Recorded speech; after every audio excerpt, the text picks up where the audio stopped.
Bapak mengatakan bahwa orang sehari-hari menggunakan ha Elohim, ha Ehad. Itu tidak benar.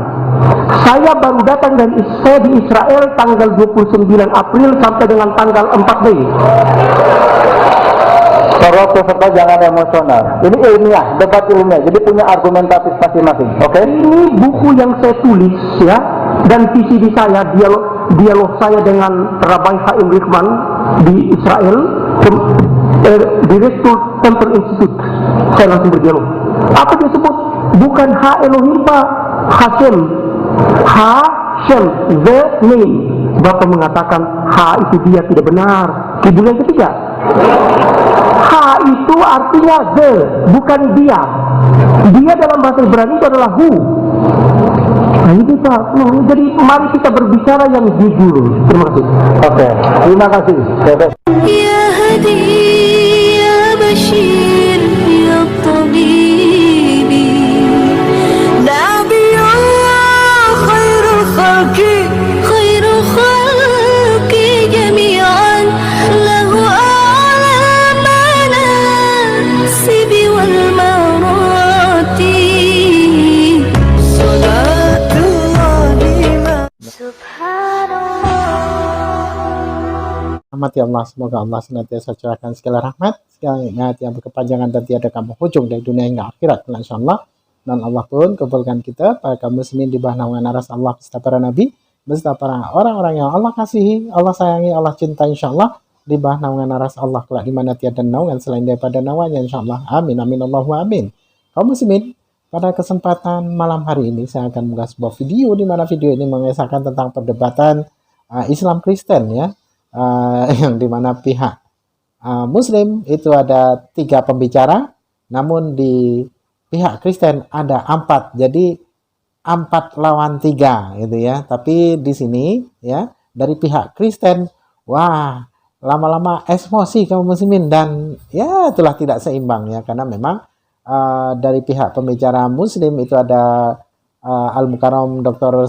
Sanihul Munir, yang beliau ini semua kita tahu bahwasanya tentang keilmuan sejarah maupun apa-apa tentang yang tertulis di dalam Bible maupun Al-Quran ataupun literatur-literatur yang terdapat dalam buku-buku Kristen, beliau sangat kuasai, sehingga apa-apa yang disampaikan oleh dari pihak Kristen itu dengan mudah dibantah dan pada akhirnya mereka frustasi kaum muslimin. Oke, demikian kaum muslimin videonya. Itu saja kepada Bapak Dr.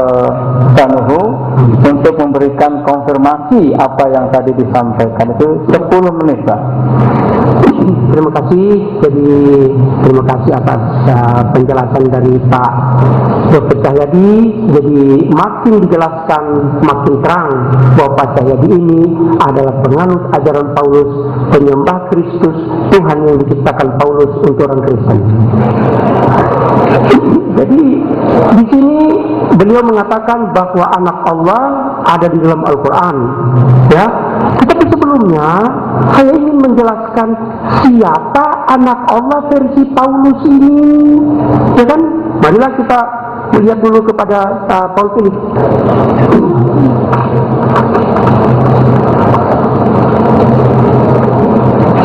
Di dalam Paul Philip ini, ya, dikatakan bahwa konsep anak Allah itu adalah konsep penyembah berhala. The concept of the Son of God is a pagan concept. God of pagan procreated Son on earth. Jadi Tuhan daripada Tuhan daripada penyembah berhala itu beranak di dunia. Inilah konsep yang di Kristen, ya, dikatakan, ya. Nah, bagaimana konsep ini sehingga Tuhan itu punya anak? Karena Yesus ini di dalam Alkitab kelahirannya berbeda dengan yang lain. Kalau yang lain itu manusia diciptakan dengan konsep kun fayakun, bagi kita termasuk Yesus pun kun fayakun. Idza qada amran, ya kan? Kalau Rabbi anna yakunu li waladun wa lam yamsasni bashar. Bagaimana aku bisa punya anak? Tidak ada orang yang pernah menyentuh saya. Karena kadzalikallahu yakhluqu ma yasha idza qada amran fa inna ma yaqulu lahu kun fayakun. no problem. Kalau Allah menghendaki sesuatu, tinggal mengatakan jadi maka jadilah.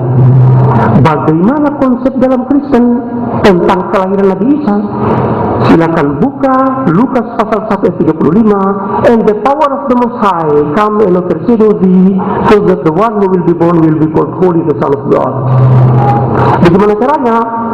Roh Kudus Tuhan yang Maha Tinggi akan turun menaungi Bunda Maria, menghamili Bunda Maria. Oleh sebab itu, maka hamillah Bunda Maria. Oleh karena dihamili oleh Allah, sehingga anak yang lahir ini disebut kudus, anak Allah. Makanya di dalam Kristen, di dalam Yohanes pasal 3 ayat 16, for God so loved the world that he gave his only begotten Son. Karena begitu kasihnya Allah kepada dunia ini, sehingga dia memberikan anaknya yang tunggal, anaknya yang karena dia menghamili Bunda Maria. Na'udzubillah min dzalik. Ini tidak bisa Pak, ini paham penyembah berhala. Plato, ya, itu Ruhul Kudus, ya, ketika berpacaran dengan Paraksion, ya, ketika Arus, ini Platonis, ketika Arus berpacaran dengan Paraksion, maka ketika Arus mau mendekati Paraksion, Ruhul Kudus Allah Tuhannya Plato datang, jangan kamu sentuh-sentuh itu, saya sudah hamili, persis sama dengan cerita dalam Injil Lukas dan Matius, begitu Pak. Nah, sehingga setelah lahir Plato, baru Arus berhubungan dengan Paraksion. Cerita faham Platonis ini ditransfer ke dalam Injil, ke dalam Kristen, di dalam Lukas pasal 1 ayat 35. Jadi konsep ini adalah konsep ajaran penyembah berhala, bahwa anak Allah. Ini dijelaskan dalam kitab Paul Philip, kemudian dalam Fredrickson. Ini di dalam Paula Fredrickson halaman 126. Ya, Son of God, ya, Son of God, in other words, is an assigned phrase native to Jewish tradition designated for human Messiah. Such a phrase signals the imitation relation between God and between God and the designer. Jadi ada anak Allah dalam Yahudi itu menjelaskan hubungan yang artinya dekat, anak Allah kekasih Allah, tapi bukan anak seperti yang dijelaskan di dalam Matius pasal 1 Lukas pasal 1 ayat 35. Kemudian mengapa demikian anak Allah? Karena Kristen menginginkan mau melihat Allah itu, anaknya itu berjalan-jalan di dunia. Saya perlihatkan di halaman 44. Ya. Di sini dikatakan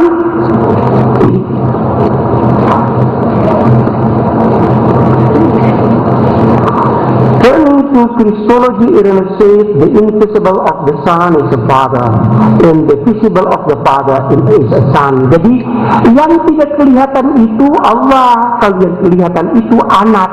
Jadi ini anak Allah. Jadi anaknya Allah cuma satu. Mengapa? Karena kalau anaknya nanti banyak, nanti kemudian bisa kawin-mawin, akan ada lagi cucunya Allah. Selanjutnya Pak Cahyadi mengatakan 1 menit lagi Pak. Tinggal 1 menit. Ha Elohim ha Ehad. Bapak tidak jujur. Tidak Pak, bukan begitu. Silakan buka Alkitab bahasa Ibrani. Ayatnya mengatakan sama Israelu Adonai Elchainu Adonai Ahad. Mengapa? Karena Yahweh YWHY itu disebutkan dalam bahasa Ibrani menjadi Adonai. Jadi Bapak telah mengibuli agen ini mengatakan Ho El Ha Elohim Ha Ehad. Tidak ada Pak. Kalau begini bunyinya saya bayar 10 juta. Oke. Yang berikut, Bapak mengatakan bahwa coba tolong peserta jangan putus-putus. Bapak mengatakan bahwa Lord, ya, Lord ini Lord dari mana? Lord ini harus jelas. Lord huruf besar atau Lord huruf kecil? Karena ini Bapak pakai bahasa Inggris. Kalau Lord huruf kecil, tuan tanah, tuan judi, Lord gambling, ya kan, landlord. Tapi kalau the Lord itu Allah, bukan Yesus. Ini celakanya, Pak. Ya. Jadi tolong, kalau Lord itu di dalam bahasa Ibrani Adonai, dan Adonai ini hanyalah Allah, tidak ada lain. Kalau Adon, nah itu baru Adon bisa yang lain-lain, itu Master atau Lord huruf kecil. Tetapi kalau Lord huruf besar Adonai itu hanya Allah. Jadi tidak bisa Yesus menjadi Lord besar yang ada dalam Alkitab bahasa Ibrani. Oke, thank you very much buat dua peserta, dua pembicara ini. Barangkali lebih enjoynya lagi nanti kita masuk kepada termin ketiga, yaitu dialog terbuka atau debat terbuka di antara dua pembicara. Nah, barangkali untuk supaya fresh begitu, kami persilakan untuk break sebentar, sekarang 2 menit lah, silakan. Kita masuk langsung kepada session ketiga, yaitu dialog terbuka atau debat terbuka. Oke, langsung saja kepada Bapak Pendeta. 1 menit dialog ini, Pak. Hanya nanti saya beri waktu paling tidak 1 menit bertanya, kemudian 3 menit menjawab. 1 menit bertanya, 3 menit menjawab. Nah, kami persilakan kepada pembicara dari Bapak Pendeta Sahyadi untuk bertanya kepada pembicara yang kedua, yaitu Bapak Dr. Sanihul Munir. Kami persilakan, Pak. 1 menit bertanya, Pak. Ini bertanya dulu. Ya, bertanya dulu, Pak. Saya kembali kepada pertanyaan 1. Siapakah Mesias menurut Pak Sanihul? Sebab kalau di dalam kata-kata pre-eksistensi tadi, Yohanes menunggu Mesias. Tentang Yesus itu, dia yang ada sebelum aku. Yohanes 1 ayat 15, Yohanes 29 ayat 30. Yang kemudian ingin penjelasan siapakah Mesias menurut saudara Sanihul, karena bagi saya Mesias itu adalah Yesus. Terima kasih. Saya sangat sayangkan Bapak menanyakan Mesias, padahal itu sudah saya jelaskan di dalam makalah saya. Silakan lihat di halaman 6, Mesias menurut Edward Gibbon, dalam bukunya The Decline and Fall of the Roman Empire. Ini di dalam buku The Decline and Fall of the Roman Empire di halaman 265 dikatakan bahwa the Messiah of the Jew had been more frequently represented under the character of king of and conqueror. Jadi Mesiasnya Yahudi itu, Mesias itu kan ini dia dalam bukunya A.N. Wilson, ya, dia dikatakan bahwa the Jerusalem movement still look to Jesus as a conventional Messiah. They hope for him as a national deliverer from the hand of the Roman Empire. Jadi Mesias yang ditunggu-tunggu orang Yahudi adalah yang akan membebaskan mereka dari penjajah Romawi. Kemudian Russell Sorto, ya, di situ dikatakan bahwa a Messiah was a warrior, a king, and absolute victor in the battlefield. Ini Gospel Truth, ya, di halaman 167.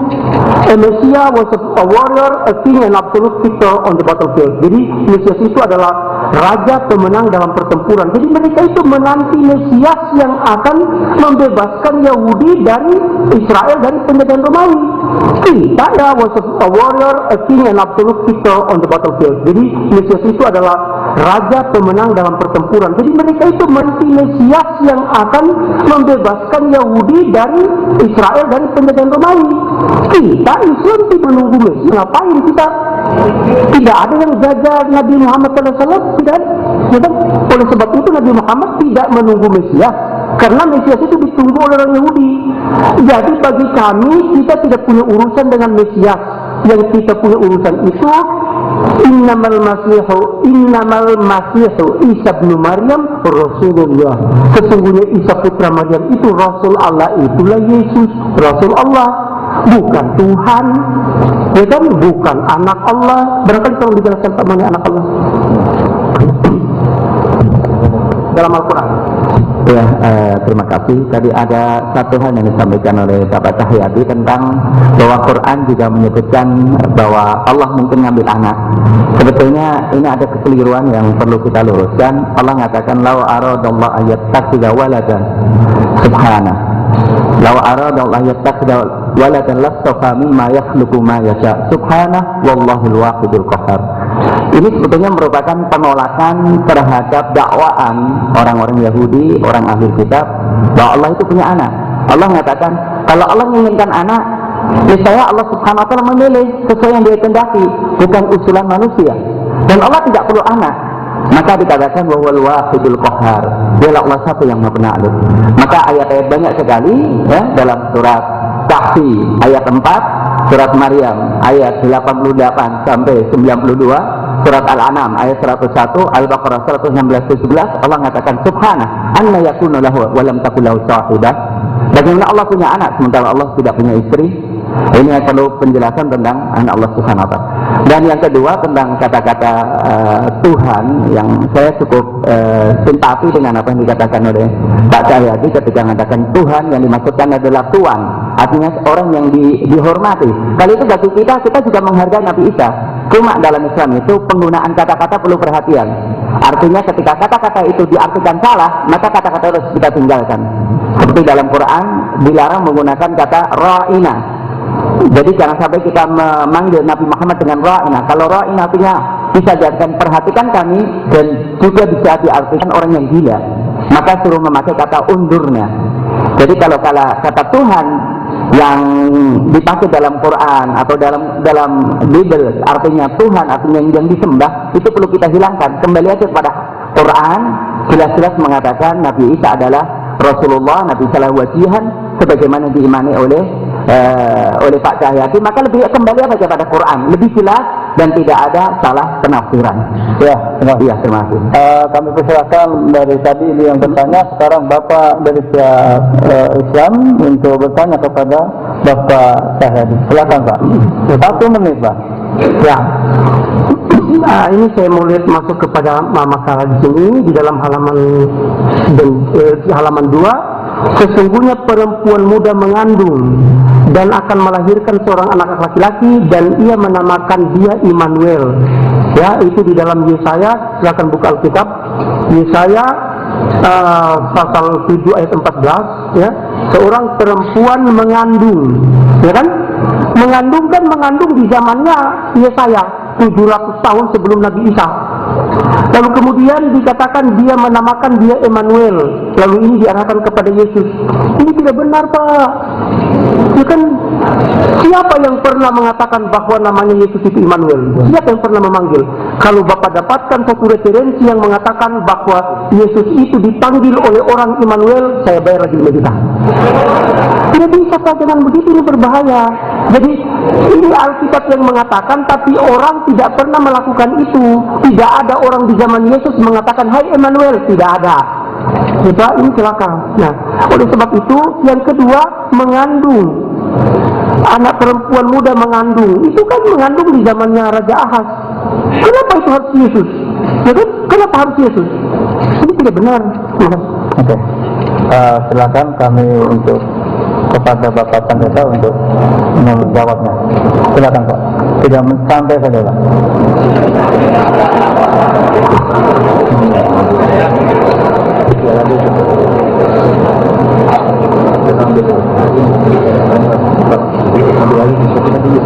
Ini terjatuh, saya silakan Pak. Iya.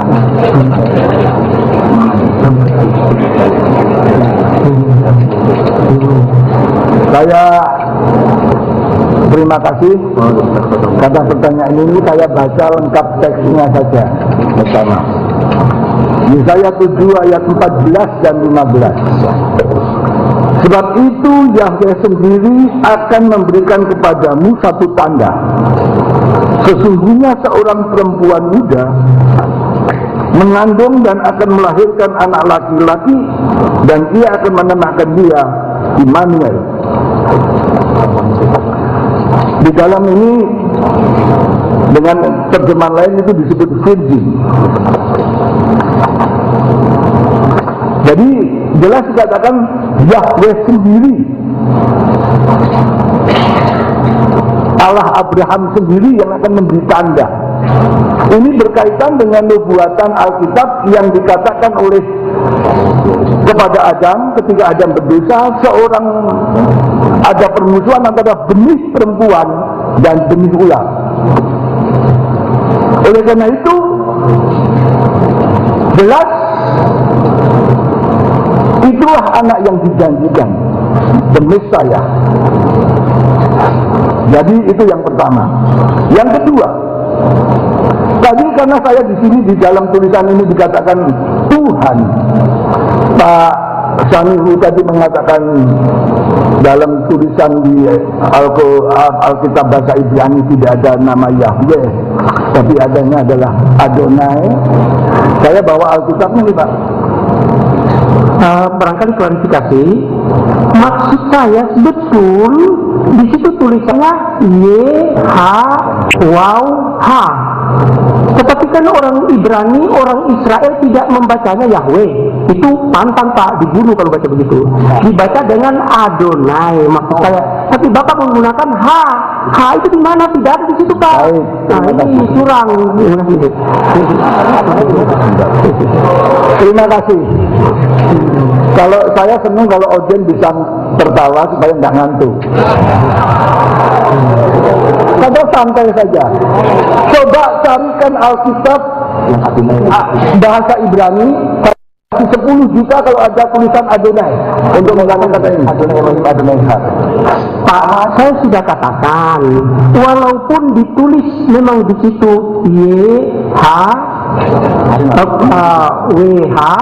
itu tetap dibaca Adonai. Tapi Bapak jangan melempar-lempar uang 10 juta Pak. Saya siap memperlihatkan kepada Bapak bahwa di dalam Alkitab ada Adonai. Bapak siap 10 juta? Oke, sebentar dulu Pak. Oke, berhenti dulu. Terima kasih. Stop Bapak. Ini masih dalam suasana yang menjawab, situasinya menjawab. Oleh karena itu ini masih jelas. Klarifikasi ya. Oke, tapi saya mohon dua pembicara ini mohon kalau memang mau mengkantor instruksi kepada saya. Oke? Baik. Oke. Bentar. Baik. Jadi jelas bahwa karena orang Israel merasa berdosa dan salah terus-menerus dan menderita, maka Septuagint tahun 300 sebelum Masehi membuat fatwa bahwa semua tulisan YHWH dibaca Adonai, tapi tulisannya tetap YHWH. Betul Pak. Nanti dulu Pak. Tapi ini ada jalurnya moderator. Tapi mohon Pak waktu Pak 1 menit lagi nih Pak. Oke. Iya. Kalau saya terima surat dari Pak moderator kepada yang terhormat Cahyadi Nugroho yang terima anak saya misalnya, lalu dia berkata, Cahyadi Nugroho dapat surat, tidak ada yang berani dia begitu. Bapak dapat surat, tapi tulisannya Cahyadi Nugroho.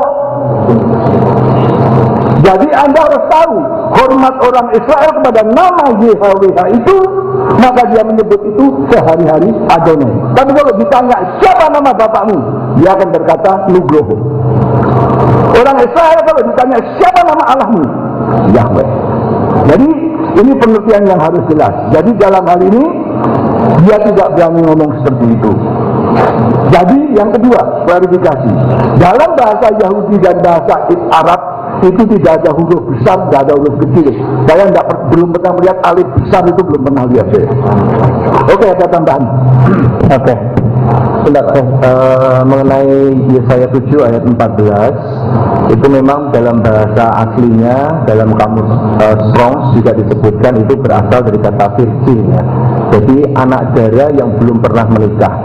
Dan sekalipun itu ditulis di dalam zaman Raja Ahaz, tetapi sampai hari ini barangkali kecuali Pak Sanihu Munir juga punya bukti lain, dan saya menambahkan 2 juta untuk itu, apabila ada anak dara belum pernah kawin, belum pernah punya suami dari zaman Raja Ahaz yang punya anak, bapak punya buktinya, silakan ditampilkan.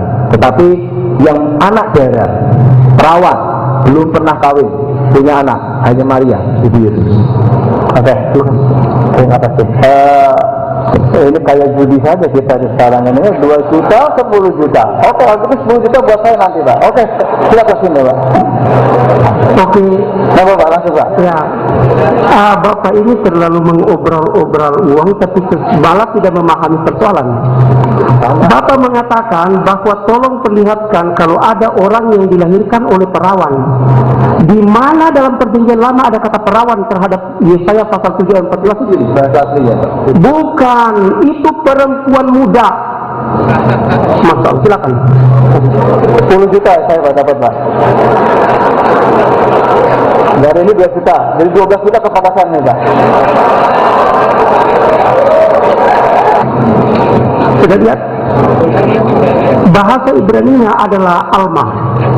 Alma itu perempuan muda.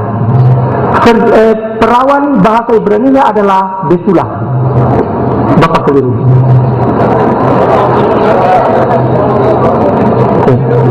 Sudah, Pak? Oke. Monggo, Pak.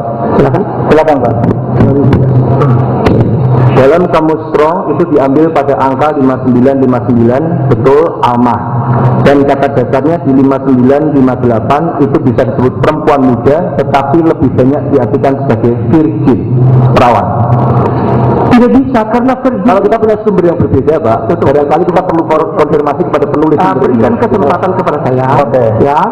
Jadi virgin itu dalam bahasa Ibrani sudah ada, Betulah. Ya, jadi kalau kuda kita artikan kucing itu tidak bisa karena kuda itu sudah ada namanya kuda. Dengan kucing kita samakan kuda tidak bisa. Walaupun sama-sama 4 kakinya. Nah, Oke.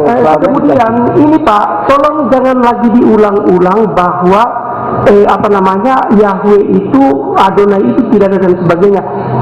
Betul, teksnya itu Yahweh, tapi diucapkan Adonai. Ya kan begitu.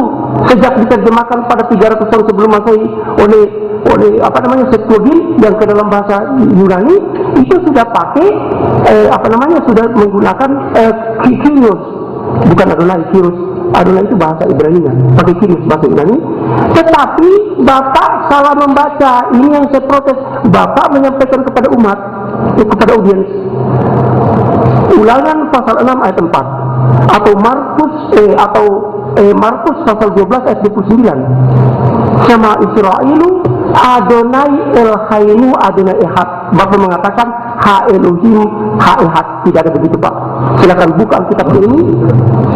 Tidak ada Ha Elohim Ha Ehad. Tolong Pak, jangan dikibulin umat ini. Kita berikan informasi yang benar. Itu yang mestinya Bapak jelaskan.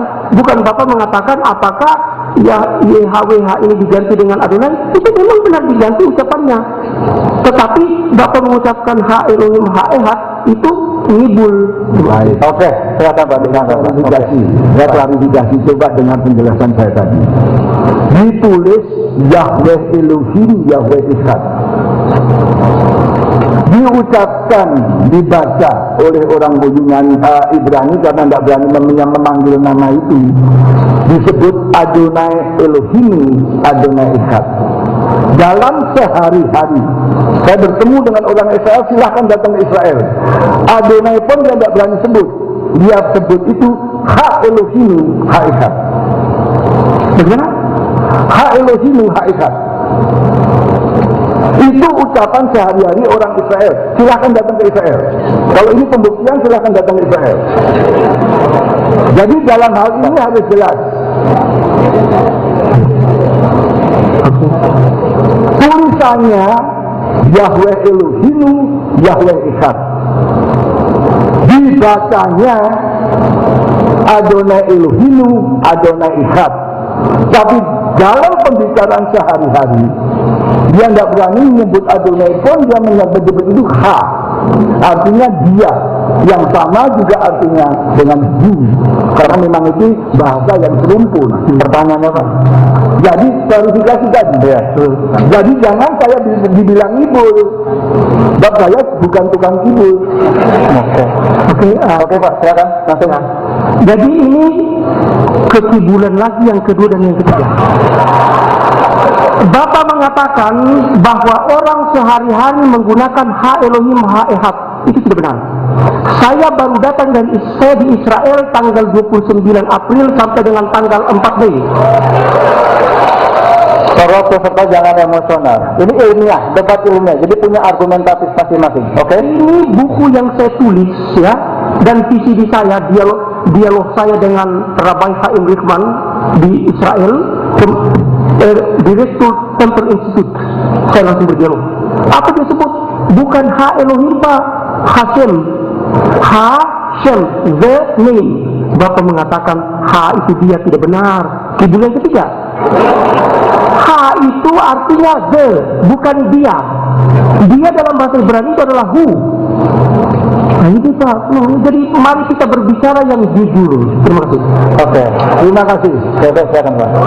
Kamu sebenarnya di debat sesi awal ini ya, sesi pertama itu memang kalau yang menjadi narasumbernya dari pihak Muslim itu Dr. Sani Munir ya, Al-Mukarram Dr. Sani Munir itu sudah barang tentu pasti seru karena memang dari segala sesuatu apa yang disampaikan semuanya memang ilmiah gitu ya, semua mesti logik, semua mesti masuk di akal, dan pembuktian itu dari literatur yang ada di dalam kekristenan itu sendiri. Ternyata memang di dalam kekristenan itu pun rancu. Bahkan menurut Petrus bahasanya Paulus ini adalah orang yang jahat dan orang yang menghapus hukum Taurat ya. Jadi kalau Kristen itu mengaku pengikut Yesus, ternyata menurut Petrus itu tidak benar ya.